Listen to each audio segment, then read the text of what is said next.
of a career. I followed. He fought nothing but the best, and I'm trying to follow the same footsteps and fight the best of the best and beat him. And Sean, just wanted to ask you for your man, what impressed you about Shakur today in the gym? And I might as well just tell you why you're here. I don't know if they're gonna do it, but I text Tim and I text Dre, and I said, yo, from watching you, I was like, I got an idea of a segment that I want to do on my show, where we bring the best young talent, or we talk about the best young talent and what makes them so special. So I don't want to spoil nothing. I don't want to say nothing too prematurely, but you see shit before it happened, and I'm gonna leave it there. Like, but as a fighter, when you see stuff before it happened, that's all I need to say. We thought of this as being born with the power. You got the chin, you got the... Are you born with the kind of boxing brain he's got? Like, is that something... Funny you asked that, because I was watching him and I was thinking, like, some people are just born to do what you were doing in the ring today. Yeah.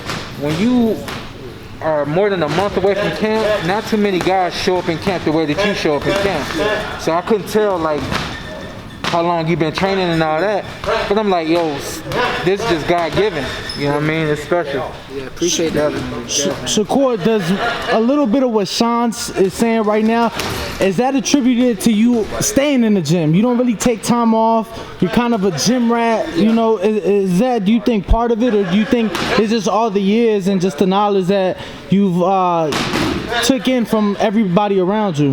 I think it got a lot more to do with my love for the sport. Like, I love boxing, and I like being around boxing. I watch boxing on my free time. I'm competitive. I want to outdo whoever fought before me, and I just got a lot of passion and love for the sport, so I think it got a lot to do with that. I pick up new things every day. I watch new fights every day and learn new things, so I'm definitely blessed to have a love for boxing. Are you ever watching tapes on Valdez? I watch a little bit. I ain't like one of the fighters that say I don't watch tape. Like, I sit there, I see a little bit, but I know me at my best, he can't do nothing with me, so I gotta do better than what I usually am and be ready to beat him up if I got to. You know, talk to us about that face-off you guys had, you know, the first official face-off in the back of the MGM by the pool. You know, I would say looking into his eyes, but he had the glasses on. Just what'd you make of that moment overall? It was cool, you know. People take face-off a little bit too serious sometimes. I feel like with me, I just get to see, you know, your energy, and that's mainly what it is. I ain't looking at your, I see your eyes, but at the end of the day, I see your energy, and that's what I'm trying to base everything off of. If your energy is like scary energy, you let me know I got you, but it's all about the energy and face-off with me, basically. What energy were you picking up from Oscar? He looked ready. He looked ready. He let me know I got to train harder than I ever trained. He looked like he want to prepare himself to. He's willing to be great, so I got to be even greater. I was talking about it with Sean as you were sparring. Why do these guys get handcuffed when they fight you? It seems like they start to not let their hands go, at least like they wouldn't normally do it. Proud of you, man. Thank you. Appreciate it. Thank you, Sean. Thank you, Sean. Yep. Yeah, why do these guys kind of stop throwing punches in the ever since the Joet Gonzalez fight and Nakadia, even Joe A lot of people don't like to mix.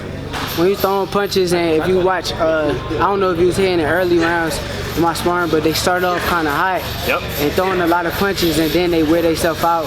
And they missing a lot of punches, but they wasting a lot of energy. So as the fight go on, I started to take the energy away, start going to the body, start picking my combinations up, and start beating you up. So that's mainly what it is. They miss a lot. And take away the energy. Do you see that happening with Valdez, or is he the type of dude who will just not stop throwing? Or is there a chance he gets handcuffed? I think Valdez, he fighting spurts. I feel like it's times where he's going to be fighting really hard and trying to pick up the pace on me. Then there's going to be times where he's trying to get his rest, and I can't allow him to rest.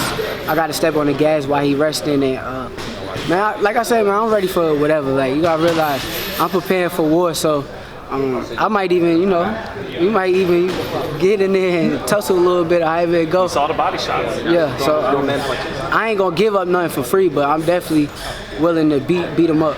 Do you think at some point you got to take that he's got power, that left hook, or he's not even going to find you with it? Or this is the time where you got to prove your chin in the fight? I mean, you never know at the end of the day. I might get hit on the chin, but at the end of the day, I could take it as much as I could dish it. So I'm willing to do whatever it takes to come out victorious. Shakur, in the Jamel fight, we saw something.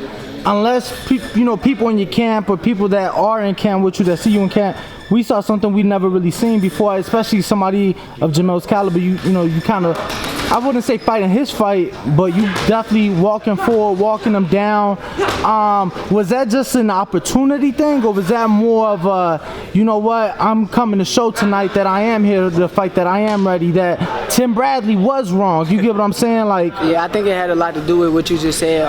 Okay. There's a lot of critics in my fight before. At the end of the day, I felt off that night. Like, I didn't feel myself. You never know like what's going on with a fighter. You felt off against Jamel? No, against Naka. Nakadelia? With the fight before, so you never know like what's going on with the fighter, how he feeling that night. I didn't feel that good that night, but we came out victorious. But I heard a lot of critics saying like, he don't got no punching power. He don't like to stand there and fight. And I wanted to prove a lot of people wrong. I know I could do anything in the ring. I feel like I'm blessed with the boxing passion that I studied the sport, so I could go in there and beat you up. I could go in there and outbox you. I got the best of both worlds, I feel like, and I definitely showed it in my last fight. I feel like the fights before that I was standing there beating people up, it just, it wasn't as big as fights, so a lot of people ain't really pay attention to what I was doing, the Tokakan, or even when I brung boxing back and forth Cairo Bio, and I stopped him with a body shot. I was standing there fighting him. Yeah, so, for sure. I think people just forgot about it with one bad night, and that's how I go in boxing. You have one off night, and everybody forget about your great nights. Yeah, it was bad for me though. It wasn't me feeling like I could pick up the pace how I wanted to.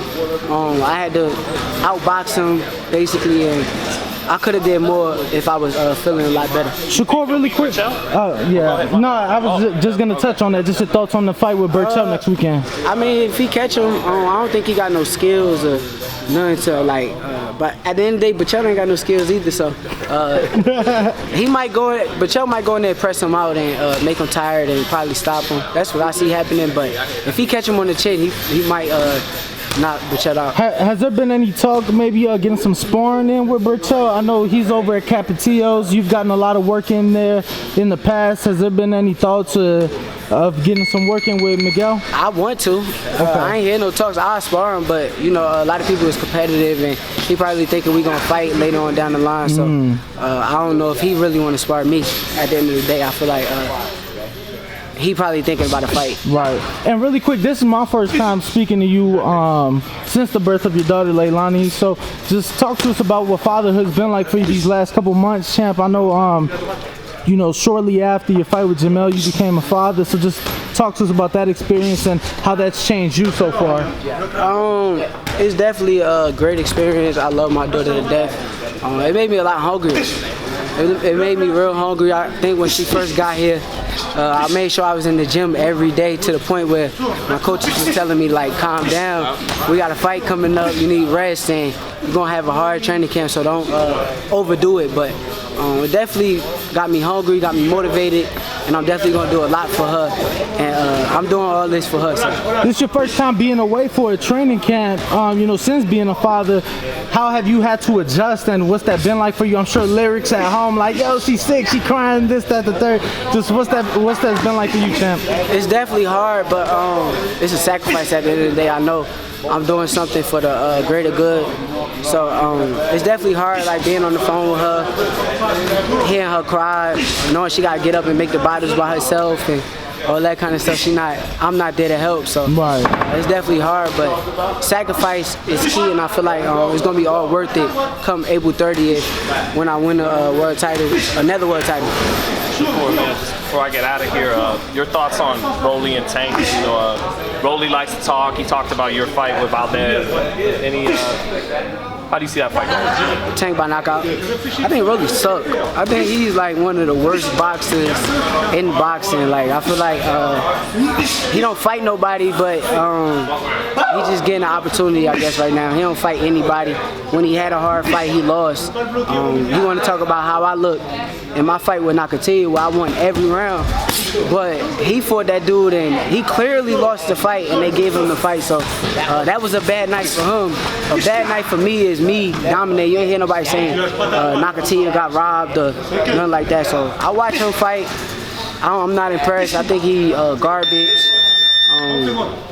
He needed to just stop talking shit. He talking a bunch of shit, and now, in due time, Tank gonna put him to sleep. I can't wait. Lastly on that fight, though, what's the chance it's a Mayorga syndrome where it's like, this dude don't do nothing right, but you get caught, you know, because he's awkward, he's strong. Yeah, I think that's the best thing about him. He do fight kind of like Mayorga. He awkward, like you said, a little strong.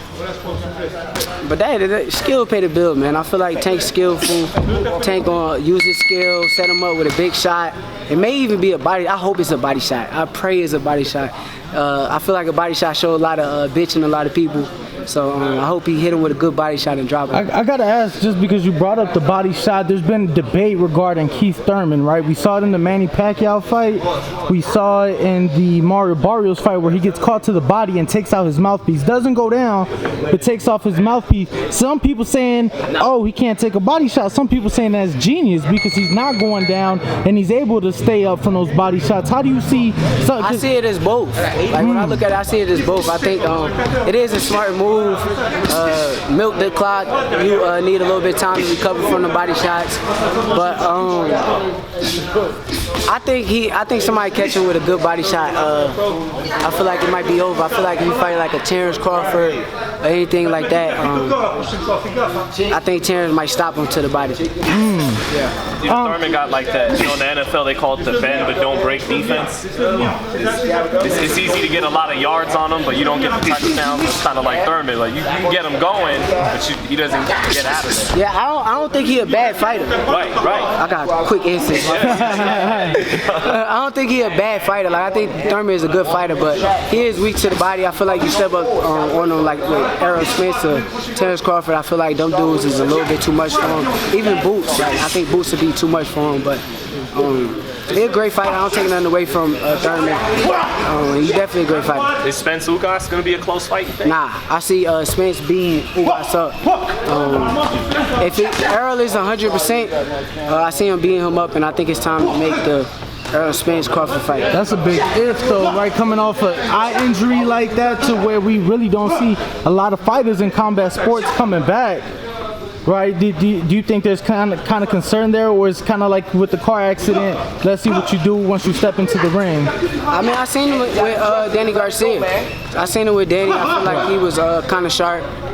Wasn't as strong as he usually is, but he was definitely smart and picking great punches. And, he definitely put on a great show with Danny. So I don't think there's going to be any problem with Ugas. I think Ugas is a great fighter, but styles make fights, and I think Errol's style is wrong for Ugas. Yeah, Ugas stay in front of you too much to beat Errol, and he ain't got the strength to bang with you. Yeah, he kind of used that high guard just like Errol, so it might be a phone booth kind of fight, and I don't see him winning no phone booth fight with Errol. Errol got the bigger guns, right? Yeah, for sure. And he's smarter fighter, I think. Smarter than Ugas? Yeah, I think he's smarter than Ugas. Ugas is a smart fighter, don't get me wrong, but I think Errol is a smarter fighter. Thank you, Shakur. April 30th, baby.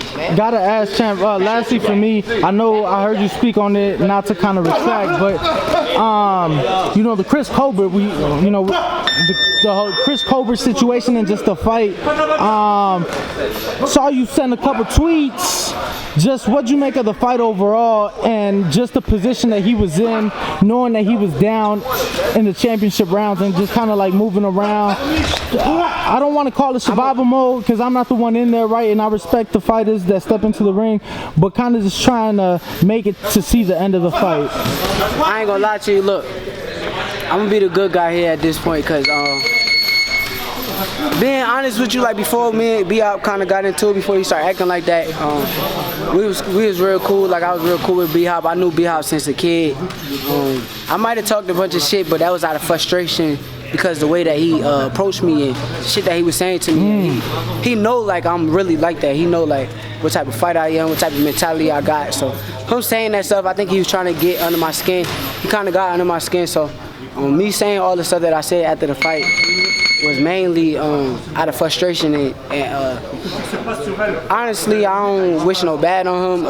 I actually feel bad for the situation that happened because he talked so much and then he came up short against that guy. But I think B-Hop will be back. I think B-Hop is a strong mentality fighter sometimes. I think in that fight, he definitely should look back on the tape and understand that if you're down every round, you can't go in there and move around and box like you winning. So I think in the next fights, he probably gonna try to show the dog in him, but he been talking all that dog shit. That shit ain't come when he fought, but still respect to B-Hop. I wish nothing but the best for him. I don't got nothing bad to say no more about him. I was a little frustrated about the shit that I was saying before, but I ain't too much worried about B-Hop. He's a solid fighter. He need to focus on boxing a little bit more. And just April 30th, you know, talk about just the moment, not the fight itself, but the moment. You know, MGM Grand Garden, I'm sure it's a night that you envisioned in your head. You know, coming up, right? That the MGM Grand is a place notorious for big fights. Now you got your big fight at the MGM. What's that mean for you? I think in the moment I always show up and shine. Like I told y'all before, pressure either bust pipes or make diamonds. I feel like I've been a diamond my whole career. I'm nice. Like in no moments I step up. So I'm a big moment type of fighter. Put the lights on me, I'ma shine. And April 30th is gonna be the same thing. Just message to Oscar and the fans watching this right now, Shakur.